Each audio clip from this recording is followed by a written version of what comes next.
মুআজ্জাদ হাজির ভালো করে কান লাগান।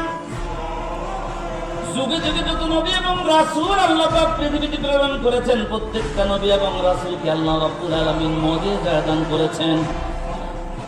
আমার রাসূল আখির জামানার পয়গম্বর নবী জনাবে মুহাম্মদ রাসূলুল্লাহ সাল্লাল্লাহু আলাইহি ওয়াসাল্লামকে আল্লাহ পাক রব্বুল আলামিন হাজারো হাজার নয় লক্ষাধিক মুজিজা দান করেছেন। এই লক্ষাধিক মুজিজার ভিতরে সবচাইতে বড় মুজিজা হলো মহাগ্রন্থ আল কোরআন। মুসা আলাইহিস সালাতু ওয়াস সালামকে লাঠি দিয়েছিলেন, কথা বলেন। মুসা হোসেন মুসার লাঠির মুজিজাও আছে। ঈসা আলাইহিস সালাতু ওয়াস সালামকে মুজিজা দান করেছিলেন হাতের সাহাবত। ঈসাও শেষ, কথা বলেন। ইব্রাহিম আলাইহিস সালাতু ওয়াস সালামকে মুজিজা দান করেছিলেন জিহ্বা।